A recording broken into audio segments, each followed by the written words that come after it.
Welcome to Live DAF, your online DAF Yomi Shir. Shalom Aleichem, welcome back to today's DAF Hayomi, Bava Kamma DAF Kuf Daled. We are holding 8 lines off the top, right at the 2 dots. Itzma, we have learned an interesting machlekes. Let's say Reuven deposited some money with Shimon, or for any other reason Shimon owes him money, let's say for loan repayment or whatever. And Reuven makes a shaliach. He appoints an agent and sends him to Shimon. Not only that, he appointed the shliach in the presence of 2 witnesses. So he made this a very formal, official appointment. Shliach she'asai be'edim. So now when this shliach, let's call him Levi, approaches the fellow who has the money, Shimon, right? And accepts the money from Shimon on behalf of Reuven. Is Shimon now off the hook? Is he totally absolved? So if something happens with the money en route back to Reuven, Shimon did his job. Look, I gave it to Reuven's official, formal representative, and it's as though I delivered it to Reuven directly. Shall we say so? Or, no, Shimon is still responsible for that money until it actually arrives in Reuven's hands. Itmar shliach she'asai be'edim. We have a machlekes. Rav Yehuda Amar, have shliach. He's a full shaliach, which means that as soon as Levi took possession of that money, it's as though the money arrived in Reuven's possession. If something happens on the way, it's Reuven's issue, not Shimon's.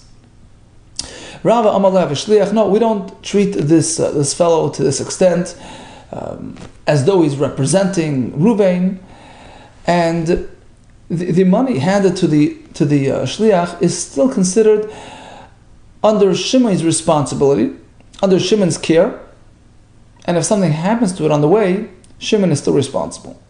So we don't view Levi's hand as though it's Reuven's hands, despite the fact that he was appointed in front of Edom and made into an official representative.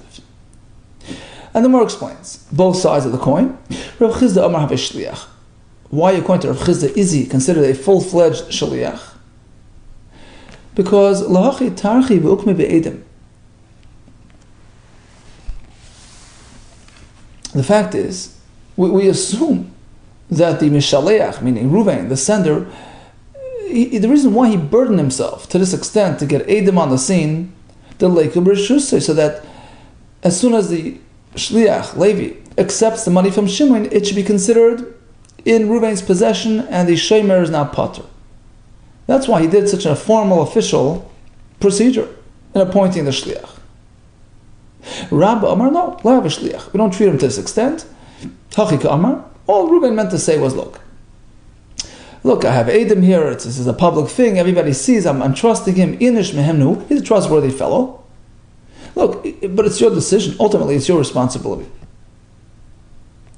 I know that I appointed him, and I know that I asked him to get the money, and perhaps the reason why he got Edom involved is so that the shliach cannot turn around and deny that he was appointed and that he got the money for Reuven. But in any case, I didn't really consider him an extension of myself. Inish mehemnu. All I'm declaring is that this fellow is a trustworthy fellow. You can trust him. You can give him the money if you choose to. Is samchas. If you rely on me and him, smoich. Be my guest. If you choose to send it with him, go ahead. But it's still your responsibility. Tanan, we have a raya from a Mishnah Bava Metzia. Hashayel es hapara. Shimon is about to borrow Reuven's cow. V'shilcha b'yad b'noi. And Reuven decided to, instead of delivering it, personally, he decided to send the parah to Shimon, to the borrower, with his son, with Reuven's son, biad avdoi, or a slave, biad shluchai, or his shaliach, or oy biad benoi, biad avdoi, biad shluchai shel shoyel. Or alternatively, he decided to send it to Shimon using Shimon's son, Shimon's eved, or Shimon's shaliach. Umeisa, and the cow died en route. Typically, a borrower is fully responsible even for accidents, but here it never arrived. He never took possession, he never took responsibility, despite the fact that it was handed to his agent. Pater, and therefore he's exempt. Now, when we speak about Shimon, the borrower's shaliach, how exactly did this take place? If Shimon did not appoint him with Edom, how do we know that he's even a shliach? Apparently he used Edom, so it's public knowledge. And still, Uktani de Pater, the Mishnah says that even though the cow was placed in Shimon's representative's possession, his official representative, it doesn't revert to Shimon's care. Shimon is not responsible. Uktani de Pater, he's exempt. Kashil Rav Chizda, who says otherwise. Answers the Gemara, no. Shimon never officially appointed the shliach with Edom. Just as Rav Chizda tells us a little bit later down on the DAF here, that it wasn't really an official representative. It was just like his schirei lekita, his worker, his laborer, his farmer, whatever. So, the owner knew that this fellow works for Shimon, so he decided to use him as a messenger and sent the courier and sent the parah with him. But he wasn't officially appointed as a shliach, and as such, it's unrelated to our discussion. Okay, here comes another attempt. Tanan, our Mishnah. A couple of days ago, a person stole money, and he's about to return it. He has to deliver it personally. He shouldn't give it to the son of his victim or the shliach. Rather, give it to him directly. Now, how exactly was this fellow considered a shliach? Again, the same story. If he wasn't appointed through Edom, how do we know what happened? Apparently he was an officially appointed shliach. And still we say that placing money in his possession is not tantamount to having placed it in the hands of the sender. That's a kasha on Rav Chizda. Here comes Rav Chizda. Rav Chizda interpreted and explained and answered that in fact he was not an officially appointed shliach, but everybody knew that he works for him, so he took the liberty of giving it to him, but of course, he's not an official representative, and therefore it doesn't work until it gets to the person himself. But let's say, suppose the victim of this robbery had appointed an official messenger, an official representative through Edom. What would be there? Do you mean to say that we consider him a full shaliach, in which case the gazlan, the robber, could just hand him the money and walk away? If that's the case, the tani sefer. So why does the Mishnah continue in looking for a case where you don't have to actually hand deliver it to your victim? The Mishnah comes up with an interesting twist. The Bezdin's representative, the court's representative, that works. That's the only way you can, take this shortcut route. Why? What about an official shaliach? That also should work, according to Rav Chizda. It's as though I gave it to the person himself. Live like listening b'didah. The Mishnah should differentiate within the case of the shliach and say like this: Live like listening b'didah. Shliach she'asa be'edim. Hachanami dav shliach. A regular, non-official shliach, well, that doesn't work. But a real shaliach, that works. Why do we have to sort of switch tracks and find a brand new case of a shliach bezdin? Amri's answer was like this: you're right, but loy psikale. It wasn't a clear-cut halach, and therefore we kept away from going there. You know why? Shliach bezdin is a more clear-cut halacha, because loishna asay nigzal, v'loishna asay gazlan have shliach. A shliach bezdin, a court representative, there it works irrespective of who appointed him, whether the nigzal, the victim, asked for it, or the gazlan asked for it. Have a shliach, we treat him as a full shliach. Putting it in his possession, his care is enough. So therefore, since it's a clear-cut halacha, we chose that route, as opposed to a shliach she'asa be'edim, a shliach which was appointed through Edom. So there, it only works in a one-sided fashion, right? If the victim appointed him as a shliach, fine, that works. So placing it on his hands is as though it reached the hands of the nigzal. But asoy gazlan lo yahav shliach. But if the gazlan asked for it, that doesn't work.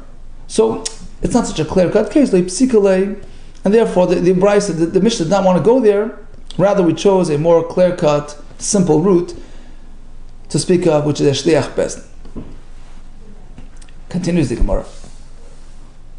Ulafuke mahaitana.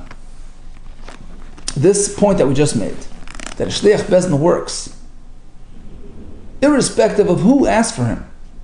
Even if the Gazlan appointed him, or asked for him, it works. So this point is Lafuki Maitana is in disagreement with the following Shita. Who disagrees? That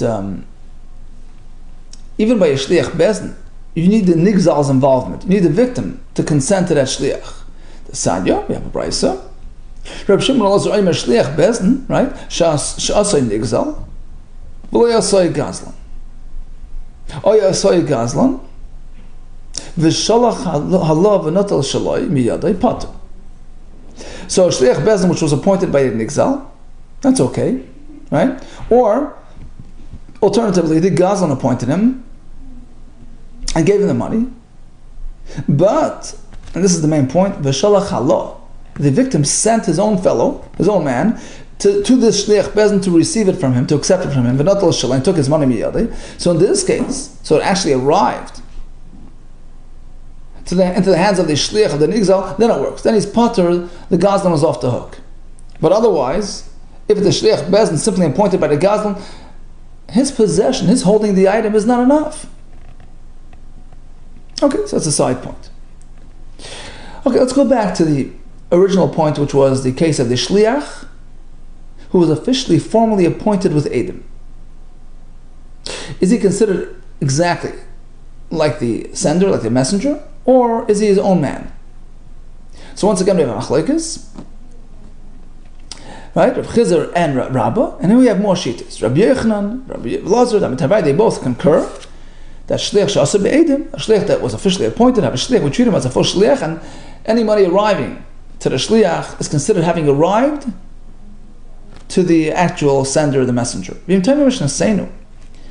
But what about the kasha that we had from our Mishnah? Right, which said that the Gazlan should not hand the money to either the son of his victim or the Shliach of his victim. Right? So the question was, well, if we didn't have Edom, how do we even know that he's a Shliach? If it was appointed through Edom, then why can't you just give it to him instead of giving it to the owner himself? He's like, representing the owner, right? That was the kasha we had. So here comes another, a couple of terutzim. Suppose the victim did actually have Edom present when he appointed the Shliach, but he didn't formally appoint him as an agent. He said like this. He availed, he sort of offered the services of this Shliach. He made him available to the robber. If you want, you can send it through him. I have, no issue if you send the money through him, but don't think he's really representing me to the extent that once he has it, it says, oh, I have it. Not that far. So he tells the Shliach, you should know that there's $1 million waiting for me by Shimon who robbed me. It hasn't been coming, He hasn't been sending it to me, so maybe you can, give him a little tug. Go pay him a visit. Maybe there's just a technical, hitch holding it up. Maybe he couldn't find somebody to send the money with. So make yourself available, and perhaps you'll be helpful in getting this thing resolved. So you see, yeah, he asked him, but did he really appoint him as a real shliach? Did he turn him into a halachic, representative, like a real agent? No. So that's the case of the Mishnah. Therefore, again, it's unrelated to our discussion. Inami, or another option, because Rav Chizda, like Rav Chizda says over there, that this fellow who offered his services was, a laborer, was a helper, an assistant to the victim. So therefore, the robber decided to send the money with him, hoping that it will get to. But again, he was not a formally appointed shliach. Again, it's unrelated to our sugi. On a similar note, so b'dyukni, Rashi says, means like this: a simon. Let's say, for example, a signet. right? A personal symbol or something that indicates that I am representing this fellow. So he has like a letter with a signature, with a stamp. Okay? So now he shows up to the Baal Pikad. And again, a similar case where Reuben had deposited money by Shimon. Shimon has $1 million, and Levi decides to offer services. He shows up to Levi's house, knocks on the door. Look, I'm representing Reuben. Hand me the money, I'll bring it to him. No, ein mishalchen mois b'dyoikni. Shimon should not take the liberty. He shouldn't take the risk of sending the money with this fellow, because ultimately, I mean, he can choose to do so, but ultimately he's still achroi, he's still responsible. There's no way of verifying and confirming that in fact Levi, this visitor, is really legally representing Reuben. Even if there are two witnesses signed on this, this stamped paper, it doesn't mean much. Rabbi Yehuda Amar, no. I agree with the first part, but not the second part. If you have Edom here, it's pretty clear that the purpose of Reuben handing him the signature with the Edom was to basically send a message to Shimon, look, here's my friend Levi, hand him the money. Says the Gemara, Amri. So the question was like this: L'Shmuel ma'itakanto. Shmuel was the first opinion here that Shimon cannot be confident in any situation with sending the money with Levi, because who says he's really representing? Right? It doesn't work.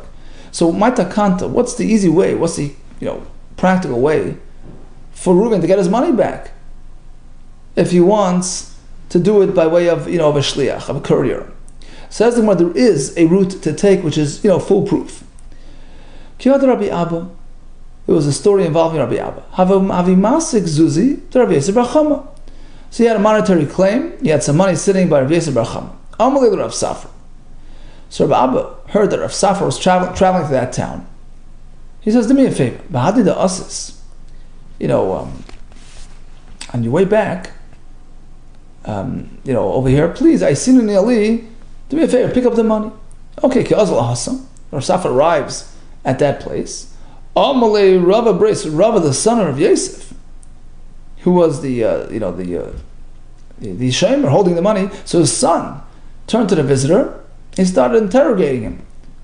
Really, you're going to take the money from my father, and now, right? Mikasav lachis kabalti. Where's your document which says his kabalti? Basically, what it means is that the owner of that money, the depositor, will have written on a paper, it is considered as though I personally received the money when you give the money to Rav Safra. So his receiving of the money is tantamount to my receiving of the money, and you're done, you're off the hook. Where's that? Do you have such a document? Which would pretty much absolve us as soon as we give you the money. Amar Leilai says, I'll tell you the truth, I don't have that type of paper. Yachi, he says, if that's the case, go back home. First go to Rabbi, go back to him, and let him give you this note, and then you'll come back again. L'soif. Okay, after a little bit, he was thinking it over. Amar, he says, actually, before you go, very important. The truth is, it's not going to help you much. Even if you go back and you get that sheet, that document of his kabbalah, it's not going to help you. You know why? Rashi brings that Rabbi Abba was an older man. So there's always a concern that he might pass away in between. Dilma ad asis. Okay, you'll go back to Rabbi Abba. He'll ask him for his kabbalah. That explains, by the way, why he couldn't come himself, the older man. So fine, he'll go and write you a note, his kabbalah, to whom it may concern. As soon as you give my money to Reb Safra, it's as though you gave it back to me. Okay, but what can happen in the meantime? Perhaps by the time you make it back here, Shachiv Rabbi Abba. Perhaps Rabbi Abba will pass away. In which case, all his possessions, his assets, transfer down to his kids. So the money basically now belongs to his heir, says Yisayim, and he's no longer in charge. So he has no ability to authorize you anymore at that point, right? By the time you make it back here, he may no longer be in charge. He may no longer be in the driver's seat. Right? This kabalti that you got from Rababa is worthless. Lav klumu. Okay, so don't bother doing this. So he said, okay, Velamata Kanta, so what's the solution? So he says like this, I have one way to solve this. You know what? Go back to Rababa and let him, listen to this, let him grant you this money with a kinyan called kinyan agav. Basically, he gives you a little piece of land, well, an inch of property, and he bundles together this loan with that. Basically, he's giving you ownership of the property with the loan. So now it's your loan. You, Rav Safra, you're the owner of that loan. So it's your claim. It's your money. Agavara, v'ta'at k'sev l'niskabati. And you come back here, and you write us the receipt, iskabati receipt, and take the money. Now we're done. So we covered all the bases. Right? Because Rav Safra now is the claim owner. We find a similar story with Rav Papa, who did the same thing. Kihad Rav Papa, right? Such as Rav Papa's story. Havamasik, Tresar, Alfi Zuzi Bechuzoi. He also had this 12,000 zuz, claim with somebody from Bechuzoi. And what did he do to get it back? Akninu Nialei, that Rav Shmuel Bar Abba. So Rav Shmuel Bar Abba was traveling to that town. So he says like this, you know what? Please do me a favor, collect it for me. But first, he gave it to him. He was maknet him, Agav Asif at the base, bundled together with the threshold of his house. So basically he made a kinyan. Now it belongs to Rabbi Shmuel Bar Abba, which authorized him, enabled him to go and collect it legally. And then he brought back the money, kiyasa. So when he made his way back with the money, nafak la pays. So Rav Papa was so excited they got his money back. He went out to greet him until all the way to this place, ad tavach, to this place called Tavach. Okay, back to the Mishnah. So basically the Mishnah says that chaimish is so important, right? If you steal $100 and you make a shvuah to deny that claim and then you admit, halacha is it triggers a whole process. You have to pay the keren, the principal, the 100, an extra fifth, the chaimish, and an asham, a carbon as well. Now suppose that's what happened, and then he decided to pay up the $100, and he denied the chaimish the extra 25. And then he admitted on that too. So now that chaimish becomes principal. It becomes the new principle of the new claim, right? Which he had denied and sworn on. And on that he has to add another 20%. And so on and so forth. So clearly the chaimish is not just sort of like an external entity, a sort of fine. It's actual mumming. It's money that you owe him. To the extent that if you denied its existence, it's as though you denied having taken money from him, and that triggers the whole process anew. Another karen chaimish and asham on that. Al chaimish mamayinhu, clearly chaimish is called mumming, which you owe him personally. V'mayis mishamal yarshim, and therefore, if the ganav died, not only do the yarshim have to pay the actual money, the keren, they have to pay the chaimish as well, because it's a legitimate monetary claim. And likewise, we learned another angle to this point. Nasanasa keren, right? Let's say he repaid the actual principal, but v'nishba chaimish. Then he again denied owing him the chaimish. What happens now? That chaimish becomes subject to another chaimish, because that chaimish becomes sort of the item of the new claim. It turns into principal, because it's been disputed with a shvuah. So v'nishba l'chaimish, harizah moisav chaimish al chaimish. He has another fifth onto that fifth, which now turned into principal. So once again, we see the same point. Alma, clearly, the chumsha, the fifth, mamaynu is considered an actual monetary claim. In which case, if you go ahead and deny it, that chaimish now turns into principal, on which you add another chaimish, and so on and so forth.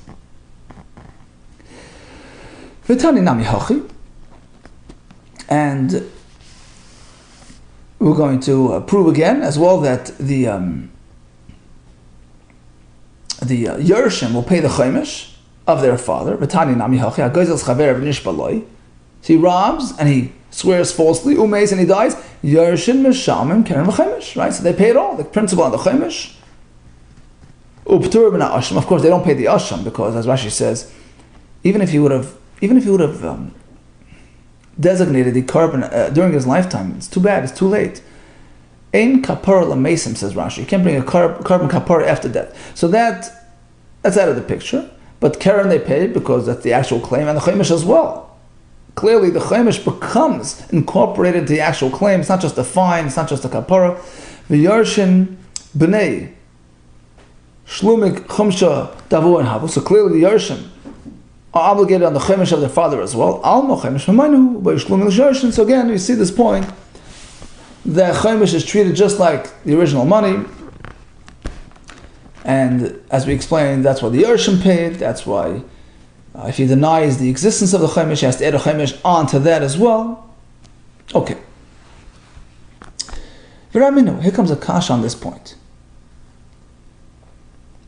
Rashi brings that this is a brisa in Teres Koyanim, which begins with the pasuk Asher Gazal. So basically, he's going to admit that he stole the money on which he swore, right? So now he's admitting. And he adds the Chemesh and the Asham. And the Brisa starts with the words, Asher Gazal, Al Gazela Hu Mosif Chemesh. V'lei Al Gzelas Av. You're meant to know that the Chemesh is only applicable on your own personal robbery. The money that you stole, you don't add a Chemesh on your father's Gazela. V'raminu, Adayin and the Yomer Sal still insist that a Masai Einay Mishal Chemesh Al Gezel Av. When is a son exempt from the Chemesh on his father's Gezel? Bisman Shalei Nishba Lehu V'lei Aviv. When nobody swore falsely, not the son, not the father. But let's say somebody did swear falsely on the original money. Who v'lei aviv? Let's say the son did, although the father didn't, but the son made a shvur. Aviv v'lei, or the father swore falsely, not the son, or both together. Who v'aviv? What about this type of situation? Minayin, how do we know that here as well?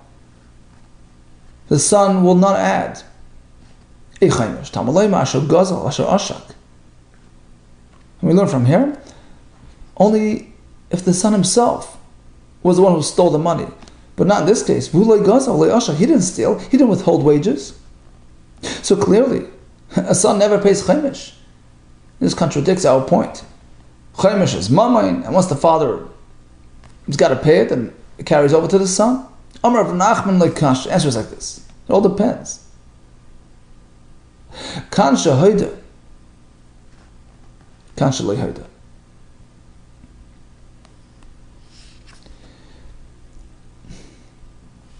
If father admitted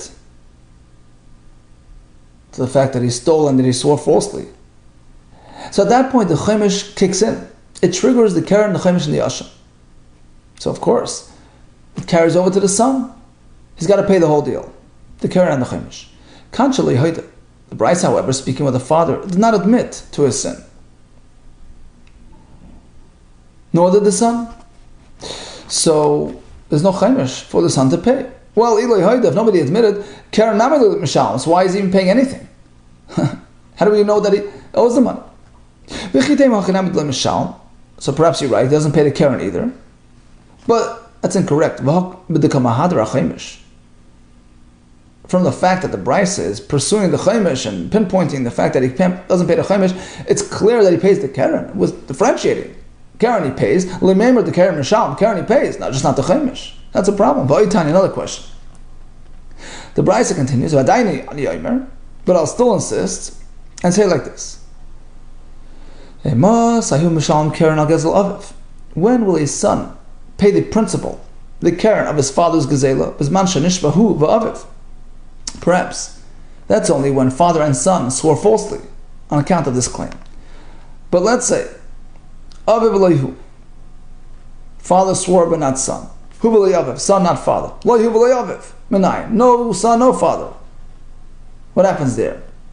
We learn from these extra psukkah, extra words, that son will pay the keren in these cases as well. Yesh Talmud. So we have a source. Now, what does Yesh Talmud mean? Rav Huna was sitting and saying over this whole halacha with the words Yesh Talmud. which were not clear, in terms of what they meant. Amalei Rabba Bris. Rabba, his son, asked him, what do you mean, father? Yesh Talmud Kamar Mar? Do you mean to say that there's a source from the pasuk that a son, in fact, will be obligated to pay his father's robbery, his father's gezel? Or Yesh Talmud Kamar Mar? Or is it just that you're saying, look, it appears logical that the son is responsible? There's no pasuk. What do you mean? Source or no source? Yesh Talmud Kamina. No, actually, I said Yesh Talmud. There's a clear source for this. I meant because of the extra words in the pasuk. A son has to pay. So, we basically we had one part of the brisa. Does son pay chaimish? No. So we said, okay, because nobody admitted. Well, if nobody admitted, why is he paying anything? And part 2 of the brisa clearly indicated that he's paying keren, which indicates that somebody admitted. Because only then do we trigger the whole process of keren and chaimish, etc. So basically, if there was an admission, how can you differentiate? Keren up, chaimish down? I mean, either all or nothing, right? Oh, apparently when we said that there was no admission, we didn't mean that nobody admitted. Father did not admit during his lifetime, but son did.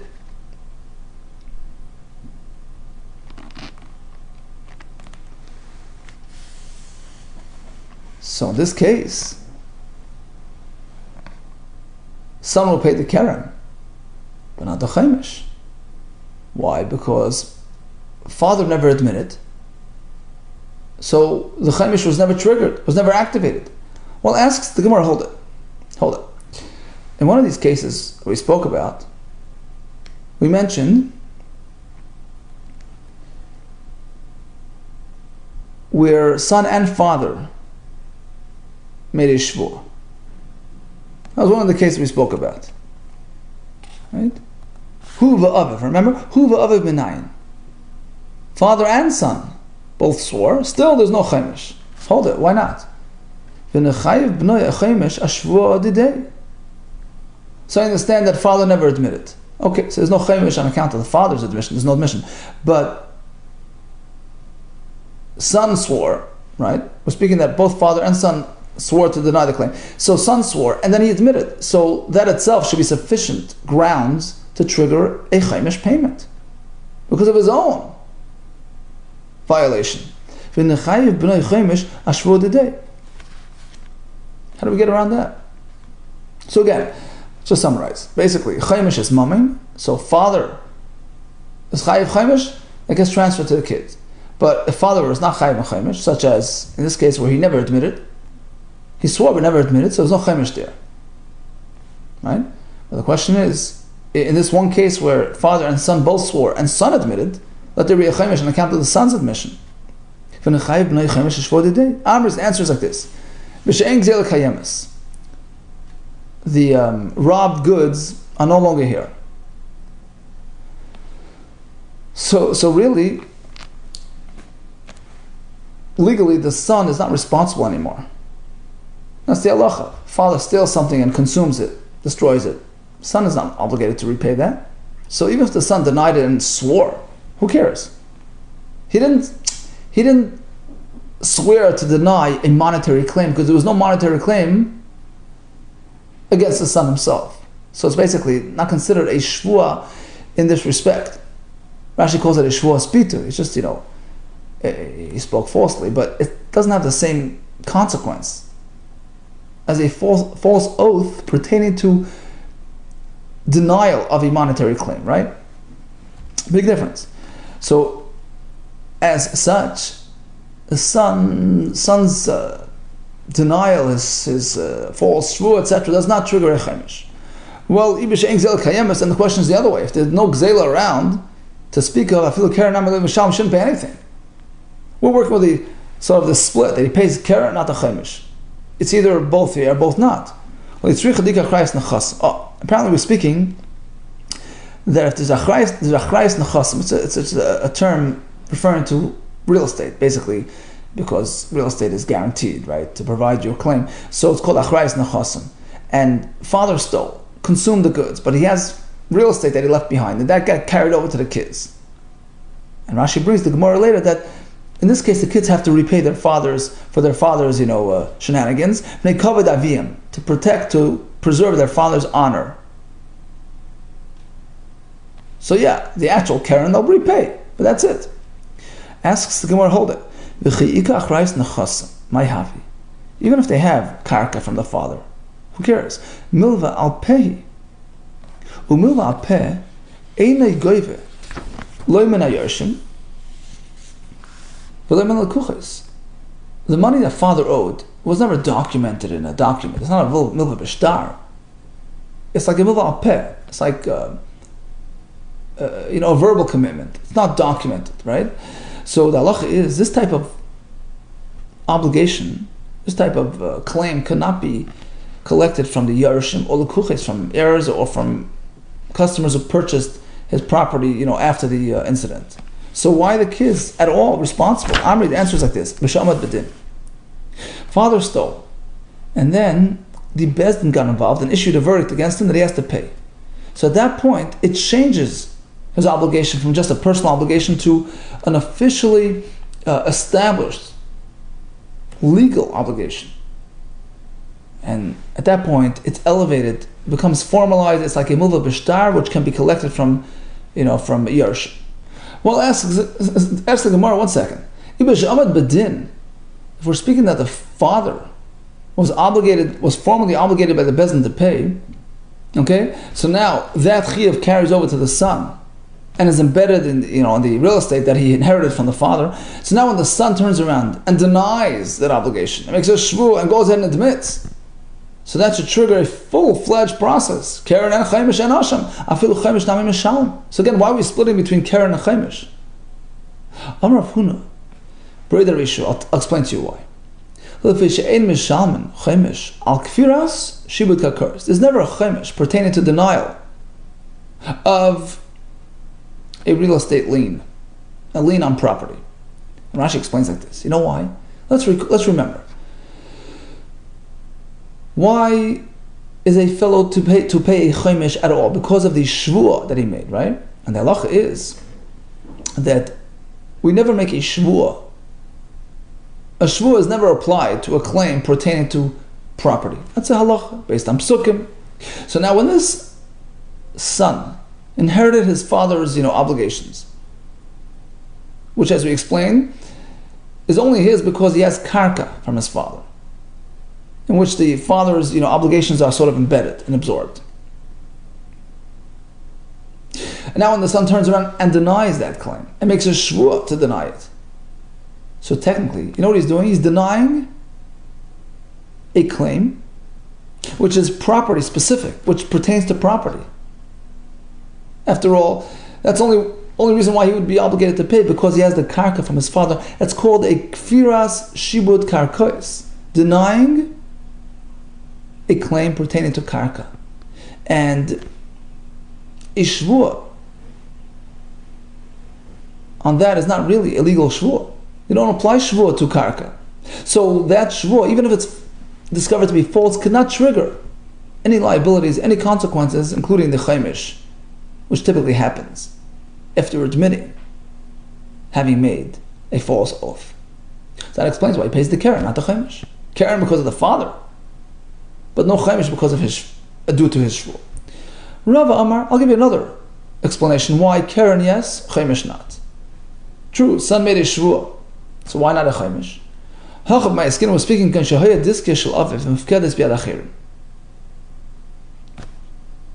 Let's go back to the original discussion. Father stole. Okay? Passed away before he got a chance to admit. Son was Yerush, and Rashi says, was speaking that he was Yerush, the actual, loot, the money that was stolen. But it wasn't consumed, it wasn't destroyed, like we said before, it's here. Father deposited that diskia, that, container with the money, biyad achirim. He put it in the bank. Son had no clue, had no idea where the money was. He thought it was gone. And he made a shvuah. I don't have it, sorry. Unbeknownst to him, it existed in the safe. Father's money was sitting in somebody's hands. And son denied it. Innocently denied it. And then he admitted. Keren Mishalom, so he has to pay the actual principal. The amount that was stolen he has to pay, but the Ha'isi, because it's here. Chaimish le Mishalom, he doesn't pay the Chaimish due to the Shvuah. Because his Shvuah bekushta ishtaba. He did it innocently, thinking it no longer existed. He had no clue the money was around. So in this case, he's exempt from any Chaimish liabilities. So now let's recap. Chaimish is considered mamon, pertaining to at least 2 points. A Yerush typically has to pay the Chaimish for his father. And if one denies the Chaimish, it sort of grows interest. You add a Chaimish on that Chaimish, because that original Chaimish becomes actual principal, principal liability. We do find an exception to this rule of the Yerush in a case where father did not, either didn't make a shvuah or didn't admit to making a shvuah. So in this case, there's no chaimish coming from the father to the son. So although in some cases son is still responsible for the keren, such as when he has achrayis nechasim or when the money is still around, but the chaimish will not be applied due to the reasons we explained. Let's just go back. So the first part discussed the case where a person appointed a shliach, even with edim. Is he fully a representative or not? Machlekes. And a foolproof method of sending money back to the sender with an agent is by having the agent sort of assume ownership of that amount, of that money, of that claim, in which case, once you give it to him, you are safe and sound. All the best to you, and Hatzlacha Rabbah.